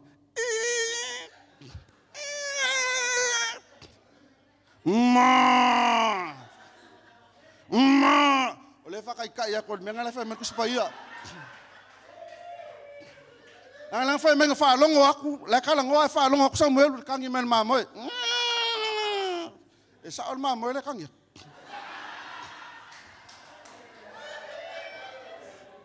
E ke iles kami fa longo la mamal povi. O ngai me yo mai. Ava ko kilia uma. Ai lo so kanga menga me akili ng feng kanga kosol me. Mereka la Samuel Saulo la me le kupu. Malo mes kama fe me wa uma ke fa lo ku fe kanga isi mai me. E ke fiwa nga ko mai mo io. Upu nga samo. Kala ko inga fe mai omi fa ngi wale ale. Ai ke fa lo ko lo e me me. Fe me kala le tua ya Samuel Saulo. E kusa e le uskai le kaulanga e fai le kua me le skai me fai mai letu. Fa me kala ka malo se o me io ke mai ava ko fai ka ulanga ile kua. Ile fina ngalo ile kua. O me uma la lo langa sala. Fia le lei mai skama fa mai manga io ngai pop ngai mamo io kingo le lei ko mamo le lei. Pe kala Samuel le ai le manga o ile kua. Ai le nga kai la ko fa sawel kamar ka le kupu akako. Kupu amalaka ala fa yakula kua kilingi uma. Ole menga nga makwale fia ya ile tua ya Saulo. Nga suya ya alfingalo le kua. Kua Kolosia le kua Saulo. Amene. Ili mangaku ka mo Saulo. Mai le menga ka wakia e mai longa ainga nga fa e le kua.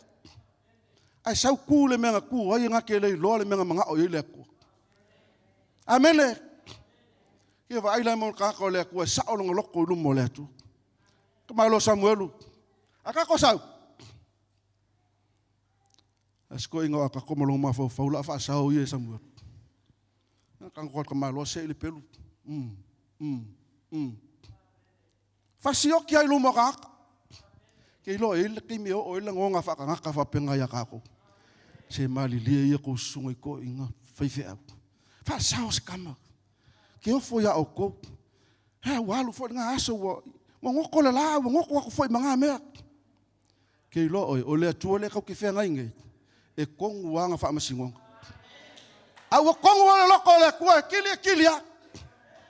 Ele se su ku langa le menga fa mai le ku. Kilo o mai ai fa si o kil ku po Samuel. Amen. Ke le lopo le ale masau o ka ka ma lo fa minga makwa fa o makia Samuel lu mo ka ko fa il ma ka le ko le ka ki o nge o le mea nga ku nga le finga ngalo le tu nga le ma fa ai ngo ko yo le tu ya sa le ku lai mai race loss ka mi ki o David. Amen. Malo David fa merkala wala ku kamo ka vika. Kuli long ka mai alu asi kaua. Amen. Hai laku skama. Wa fast food waso. O failele ma fau o koliaka. Amen. Wa nga ole ku koliaka kai au ko ku la fiaf. Wala au ya Israel, au kaua Israel. O mai ka kau. Ako malo. Mako ke fai mako mo polonga ai ako malo fa pengang fai. Amen. Kaya fiafi fai le ku Israel ku ka Israel sau se si makau ko ola fiafi Israel sau se si makau fa val se fulunga fai le mea le ka malo ai le ai ma se la wali ma ku ia ngai le kaua na ku o kai me uma ku ai koliaka ma vala au Israel sau se si makau a vai kau fai mingi va pengei o wa si lo me ka ko la fil pala ai mal fefe. Amen. Ai la ku ka mai ki la ku asi ko ngauso a fe mai kala lang kamo eliap wa o le anga lo ko le wa sau mis kamo kavik la me la fai fu au ya ala sau ka mai ki la fa longo aku wo ko vala au mai foi ko leka Israelu ai se ko sau makakau mangako kavik o le kanga ke fa ai e longa aku ngakai longa aku a sau fa longa aku o le fa ko ilalo mai kanga le longa aku e fai le tu o Israel. Amen. Femer kala ka vik nga fela uri sol. O ile la fili sikia le pel ko menga li ele ma fau mai le ku kawa Israel. Oi le kanga. Me kala la uli soli. O le li nga ko mai aula ikiki. Amen. O kanga o makwa ko falunga ku kavika oi soli le kua le nga ke lo le kua ke le kua makau kia fa fefenga saul ngai ka le ma fau mai le ku kawa Israel. Amen. Hallelujah. Kur ka ma lo ma laku fa ya saulo me kia u ke laku ma ki face ma le nga bring it to me. I can come and kill him. Le loko ka mai kiki la ya ke ia le kua. Le nga fai mai le kua. A ke fai me au mau ke mangao ia. Amen. Naku ka vika fe merka la saulo. Ta vita. La ititi oe. Tama la ititi oe. O le tama lana toa mai au matua. O la ititi o matua la toa. Aku kala ka vika ya. Saulo. O lau au nga sa leo i ma moe long ka mak. O fasia le ulosa ma le leonga. O maulanga ava o fasi makea le. Amene. E o foi le filiskia le la. O ke fasi o kia. Amene. Amerika la asaulu. Nei kama giki ava kala. Ele kau kala kama giki fa mawalunga nga kau kala nga kei loa le kua le ya keia.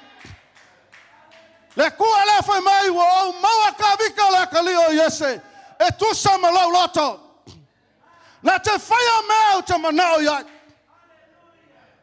E saulu kama giki e whaalongo aku. O la ele ma fau le tua. Ale ngenga le lafio la wali ma kua le. I mingi mai i. Ki ngasi ka mai mea whapea wa lafia whapengei. Ai sea. E fe. Kalolo au le atua ngai la e pila e. Ai le atua o ke le fefe. E le fefe foi ngai whangau. Amene. Merkala kamiki a saulo. Kei lo e pei anga o fasimakea le ulosa ma le leonga e whapenga foi le me ke whaia koliaka. Amene. O le mea nganga manga o yeile kua kahaka lea. Amene. E kusa malonga loko. Koi loa le kua ke whaia le mea manga o yei. Amene. Hallelujah. Sau lo fe mai vai uma vai kalika le kao ma le ofu ngale u faka I fo uma e kuia ko ka vika fa ka vika mamafa e ka ule mafenga sa vali ka vika mamafa ke le ngai mea amene ele ma sangi ka malo o fa ka kulia leonga ele e fa le vela ngai mea pai foot ele fa penga o so solfangua kulinga alu yonga vai kumbulang ang pa iya. Kasi ya kaka kilo, el mukha kilo lang ang pa iya kakalo kavi. Kuli ka malo le leonga, a kilo le ya alu mili mas leonga kilo peke mo. Te va nga pa fa kumuinga le ang pa iya. Amen. Kuli ka malo le leonga sai male. Mamoy. Le ka mo aku loko saulo. Ai pidi kali kongu saulo ka mikiki. Amen. Fa ilis kaka o ke le kal kong maya fai lisa ka mai o kafa so ia ke le kal kong so maya kal kong mai lo ngai amen hallelujah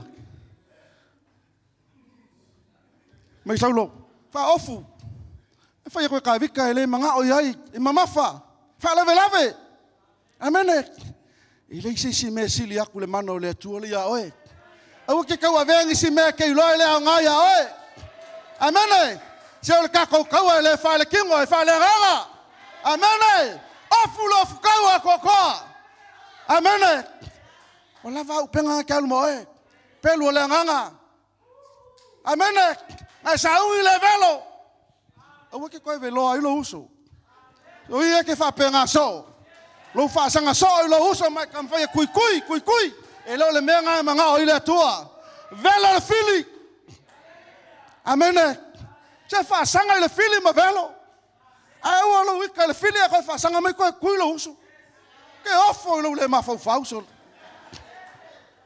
amene ele manga o ka vika va ko mamafa e kango aku le ka o la se fenga kanga velo merka miki ave se ya me ke le masangi ai amene ala apa ko ka meki nga makama malanga ako ku e mama ali masa vali lo pe ala alo fanga pe amen ele ikele ngi me ngalu makavika ngale ako nga yai ma ali malanga maka la lo kavika amen ele yalu fu kavika ele isavali foi ngale mal ma fa ele se me ya ngalu la ya le tua nga o mala tua amen fe mele kala ga vika nga fa ya saulo o le tua na ya la va ya tau le rosa male leona o le tua foi leona te la va ya tau mal filiskia le ele kau kala fa ma lunga songa malosi amen ka vika sa moa ele ai ero le malosi e fai ai ia le malosi ngai ke va ai kango mai la so kango kia e ke kango kulo la ele lo se mea ai sa wa foi lo e fa ali lo malosi va mangaku o e ke mafaia ku ile atua o ma le atua amene fa mele kala kamaloa na la ai le atua mai le urosa ma le leona fa pena foi le mafasanga kau marka kalo kolia amene maka kio le menga fai le atua menga fai mai le kua wa maua ka vika le kalio yese kusa malo loko amene ngake fai foi me uma ke manga o ya o ko nga mele manga o le kua ele manga o le kua sau se ka ngaka le mafau ma le mafau akuia ia ale fa longo le ngu le ku le ai ma se singa ku lunga e ke lo pui lo ku ari o lo pui le ku le ke au ngai e ke lo foi le ku le ke kan kongu ya o winga yo kanga ke lo le ku saula e ke sau ya ke au male kao le male pelu o ke lu ku ya ke ai ile suafa ya su kaliso amene o se lui kau mo kako o le kako kau e fa le nganga ele fa le kingo a kako lu mo le ko ka ke o ma Yesu au ke alu nga oe au fo ke fa ye lo malosi fa lango ile tu amene elimba ma ang halu mar kamalo ke le fo io ka fa la ko lango ngai me yo ma aye amene for me swaf for Jehova ma ngai fo ake loe o ku kawala ku mai o la ku mai ko liaka o la mo nga use ko fa o ka umai o ka pengisau ai ka kai amene ngai lole ka vika e kasi ka la ulila yoki uma malako amene e oki lol kai au give up uma le ka ngalu ka penga ka malo o le maa koliaka, o le maa longa uso, o le maa alesio nga uso, o le maa alesio nga uso. Ele fa pe fa nga alu kama kike masal salo. Nga alu amana maukingoa. E fanga ele akuala o li ia maa kai kasi. Amene. Ele fa nga ngai si maa e fa. Nga loko liaka. Turn around mala uli inga. Amene. Pe mele kala. Ka vika nga fai la uli ia. O le aso le ngai, e kuinga mai umale au kaua filisikia. I mangu umai e la kuke au ia. E fasi makea e aia mangu. Nga woki o koliaka nga whapenga umale si au kau. Awa aila le vave o kukulunga la ulima kukua i nga la lafi solo. Le au kau i nga la lafi ma whapenga i ei. Se si la vea. La alus kamo ka vika e whapenga i. Fe ai misi. O le kau kalai kiki ia, se vai. Po inga whai aku. Le vai me lengo ngofo ko whai ko inga e sauar.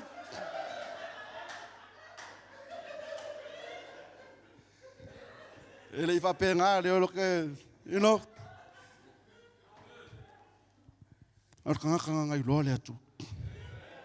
A kongo whapenga, mga kua lauli ia. A vai nganga lalo ko liaka. A vai le kukulungo kanga kau o, lungo kau au. Amene, avai le alu al kuli. Boke ia wo ko fa fo se ia uli. Ma ngai fo yo singa mea. Amene, o le ko ka vika fa se ia ko mai man kamai. Sa pepe o mai lo fa pengisi si wa nga ko ma lo ko le ka yo ka vika vai ku kulunga ola ko. Afu mai ko vai ko waso ngai. Bolo ko ke kele ko ka kala.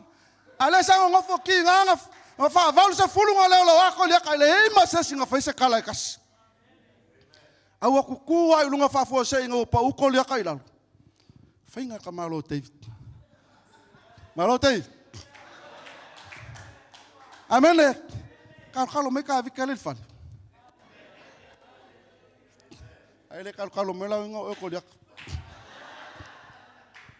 amene o le me nga ku pula so le o le mea nganga lenga wha ai inga ele ko ka vika. Amene. Pe mele kala ale atua. o le kangaka e kusa mo loko nga ke faia me uma o ke manga o ia. Amene. E sau le kangaka o le kua whaalongo ko e le sensi le ilang whaalongo le kua i ngā mele. Amene. Ku lunga ka malo wha i lole makau kia o le kua.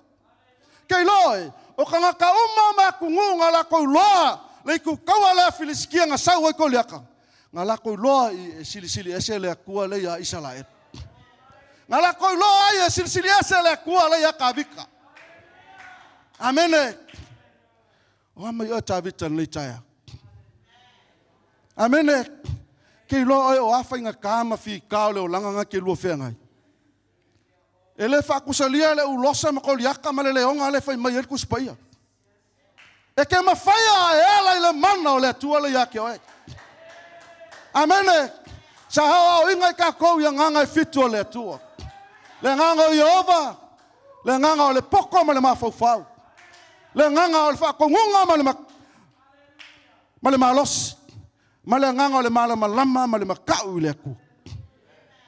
Whai le kua e wha ofu mai oi mea ngā. Whai le kua e uku fia oi mea ia. Kako masangi ai, we need the double portion. Now you need to ask for the 7th portion of the Holy Spirit. Amen. Now you need to ask for the 7th-fold of the anointing of the Holy Ghost. Amen. Waka kau kako wha masangi ai. O le nganga le asa ia kawika. O le nganga o le malama lama ma le makau i le kua. Le ngai a kua ai mawhapai aku. Isalaelu. O ke ku mo le kua lea. O ai le filisikia le mawhauwhau. O ke whasiokia i le aso le ngai. Amene. E ta tauna ia i tātou se la ngona whapena. E leo le whai mea o kangaka i le kua laki aka i ai.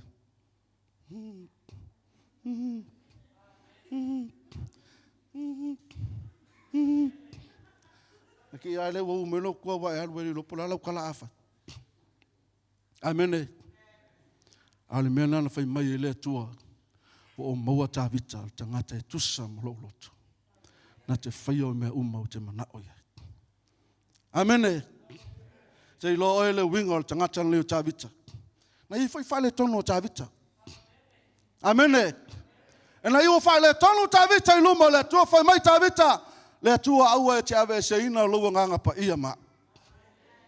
Ina ua paul ta maloi le nanga sala whai mai le tua ua uanga sala i au luma. Amene. O le mea nganga ese ika avika ma saulo. Nga se saulo i luma o le tua whai mai Samuelu ka o i luma o le kua wha mangalo mai au. A manga o saulo se cover up. Amene. A inga ua se ka avika. Ngā alu sao haka avika i lumo le kua wha maua lalo i le ku. Amene.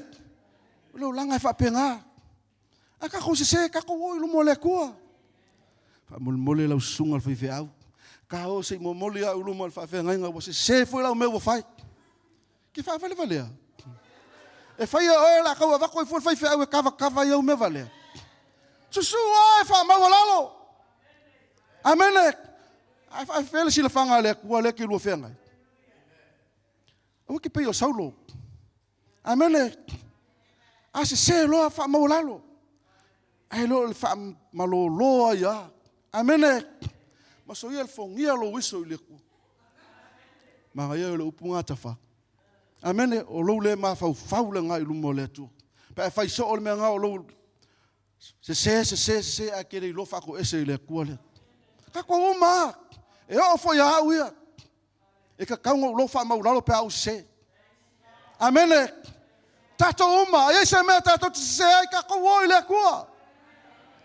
E uanga i pei ka ko saulonga se lo a fe mai Samuelu fa mo le mole ka o fa mangalo mo yo. Amene. E le lo admit se. Amene. E fai le kala ma fai le kala ka fai se pupungi. Sale, ele ma whain kako koe pungia i lumo sila whanga lea kua. Amene, o mea wali ai, whamau lalo whamau. I lumo lea tu. Whai lea kua whamangalo mai kako. Amene. Tangata whai me tonu lona loto i lumo lea tu. Amene. Na te whaia mea ma nao iai lea tu. Amene. O me kako ni kaya. Koe kau le pisa mai. Amene. Hallelujah. Ele sisi mea kako ke whaia.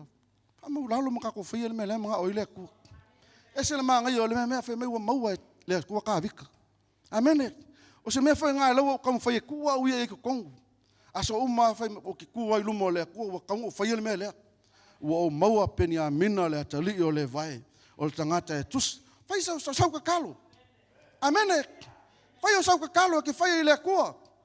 O le nganga le sa i lungo ka vika. Whai le kua o ke manga o le kua inga loko kele lea. Le kua inga loko lea ke fia sila mai ai. E ke manga o ke whai le mele ke manga o iai. Amene. E u ke kuku mamao. Amene. Amene. Se kango e ku iai oi lumo le tua. Po ale al kua inga kangaka ke iai. Amene. Po le al kua inga kangaka ke iai. Le wha pese i e whaife au pese i e koe inga po le alava. Peke ka mai kiki kamik. Ka kou lea. Wha ngau. Wha mole mole. Ka vika o ka mai kiki nga wala awinga. Nga wha awinga o lea vema o si ka mai kiki. Lai leo mangu along ka maa. Aua ke mga ku wha kau waa ia oi. God can call you wherever you are. No matter how old you are.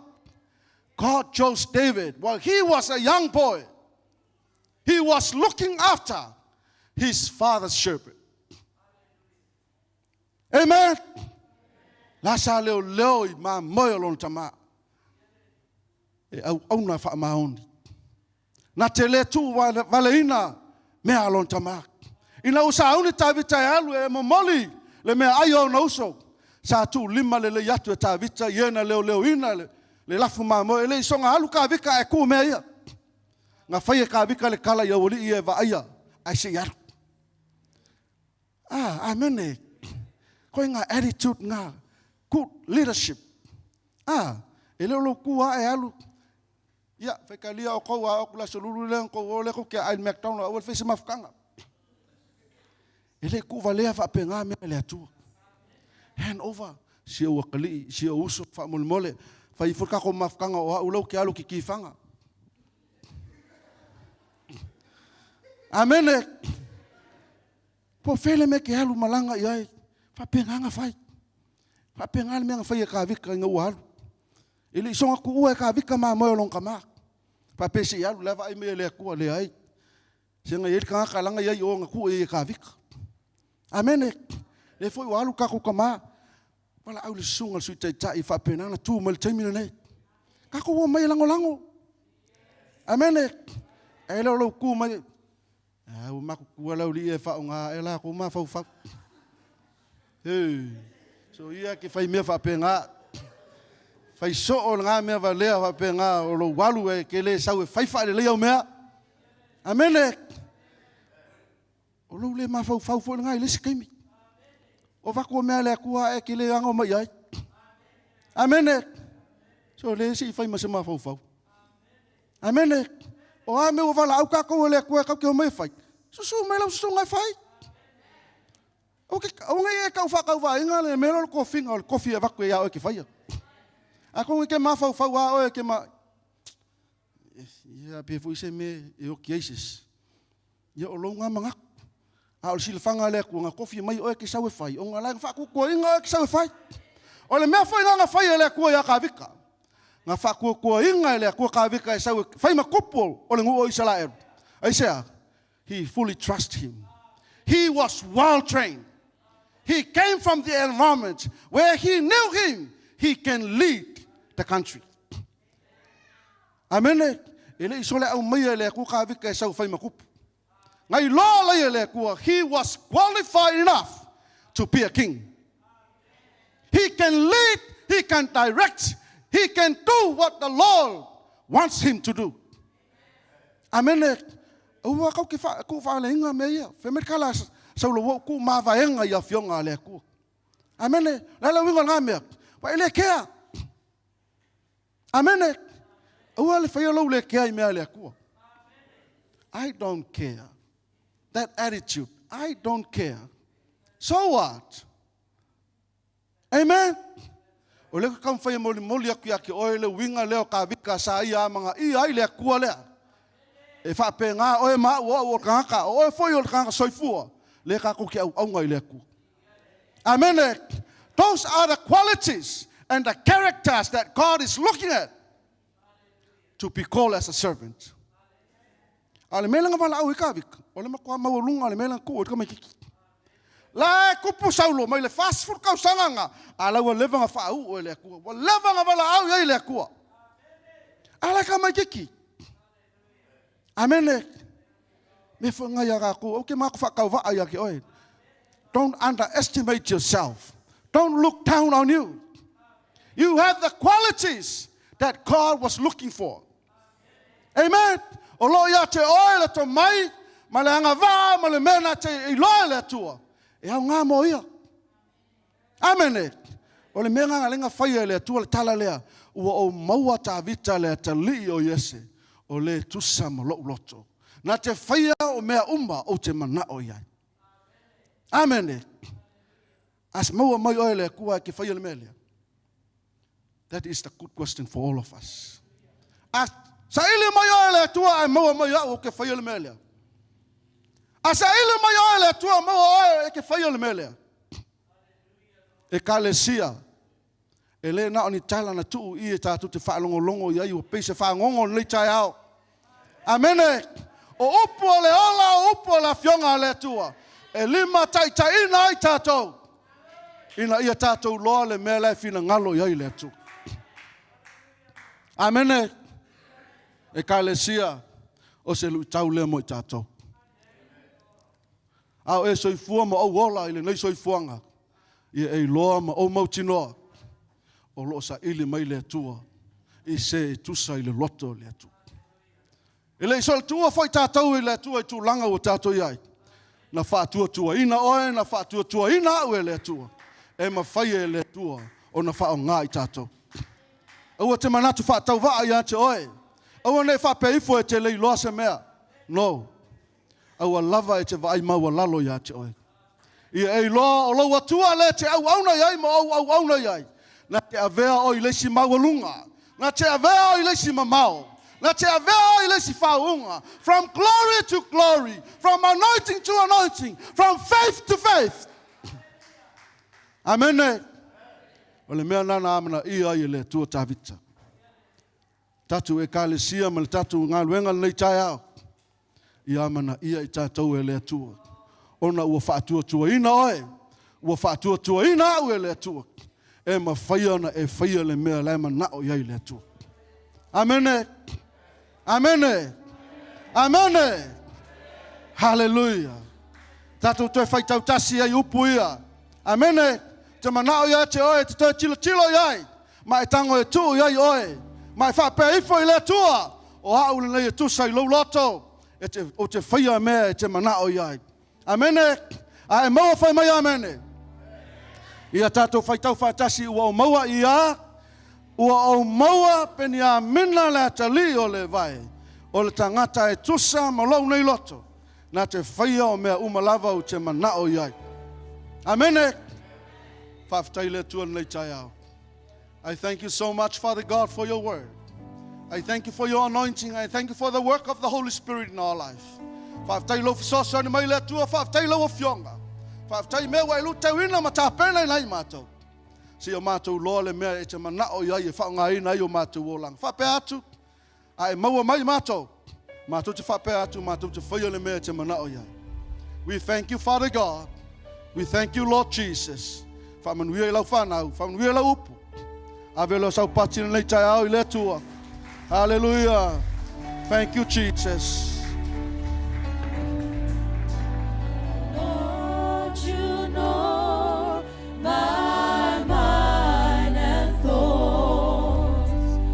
Lord, you know my life and all. I wanna be made whole again. In worship you are. You are my friend.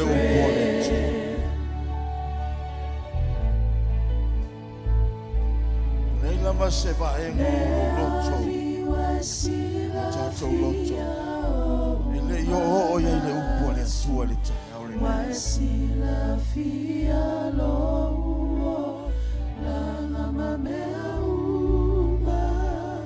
le sila lea le atua. Ia te oe. Ia te au. Ia i tātou uma. E le ese lana sila ia ta vita. Ese lana sila mai ia te oe. Ai la upu la fionga pa ia le atua. O fafonga o le atua. O lo tau feturi ai i le lalo langi uma. E sa ili se tasi e tonu lona loto ia te ia. Mai o fafonga o le atua. Lo tau feturi ai i le lalo langi uma. E sa ili se tasi. O le upu lava lea na o ina i ta vita. Le upu lava lea na la ngona e tabita. Mai a whaia e tusa marifina ngalo lona atua. E ona iai se avea i mo tātou le tai au le nei. Ua o maua tabita. O le tangata e tu tusa malona loto. Na te whaia le mea e fina ngalo iai o ia.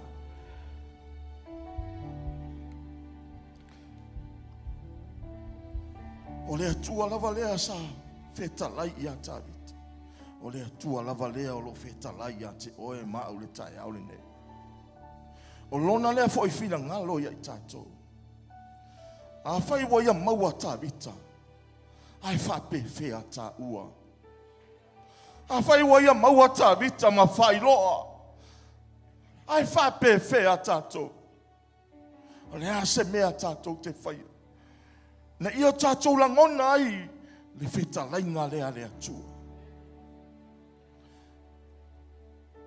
Ai mai ua ia maua tāwita e tu tusa lona loto.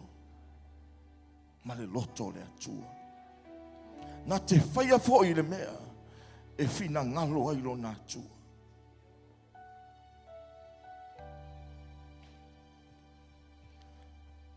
Hallelujah. O lo sa ili mai le atua ia ta ua. O lo sa ili mai le atua ia tato. Pe tonu atua tato loto ia te ia. Pe tato te whaia le mea o lo fina ngalo ai o ia. O se whaamalosi au lea mo oe. Se whaamalosi au lea mo tato le tai au le nei. Whaafetai i le atua. O lo o manatu mai ia ta ua. E ala ia na fionga. Wa o awina i tātou le tai au le nei. Leu a tātou whaafonga ma whaalongolongo. O lo sa ili mai le atua i tātou. O lona winga. E tatau o na tātou sava vali ma le atua. Ia tātou au auna ma le loto e sili o na maualalo. Ia tātou au auna ma le loto e sili o na maualalo. A wawhai mai o ia. E te atu o ia i e whaamau alulunga. Ai au mai lona lofa tu noa i le whaamau alalo lona loto. O mea ia tātou te iloa ai ua maua i le atua tātou. Amene, lua tātou usi tai i lana upu. Tātou whaia le mea lo o fina ngalo ai le atua. O whea o ia i le fina ngalo le atua. Le i to tonu o lana upu. Le i to tono lana fionga. O le upu lea le atua. E a o ina ai tātou. E wha tonu ina ai tātou. E a o ai ai. E wha poto ai tātou ila nā mi o tonu. Amen. Ma natu tātou te le mawhai. A o le nganga o le atua. Lo i to tonu i ai tātou. E sili lona malosi. Wha tanga o ia se matuanga. Lue mai ai tātou. A wa e sili lona malosi. Nai lo leo lo whea lua e laulani. Hallelujah. Pati leo au le atua. Hallelujah. Au to e usu mai. Whape nana tatala atu ai lo loto. Whaftai atu ia te ia tusa malana upu. Whafetai o lo manatu mai o ia. Sila mai o ia te oe. Sila fia ia o tātou loto. O te toe tuina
pati le awa ao I lo atua alofa.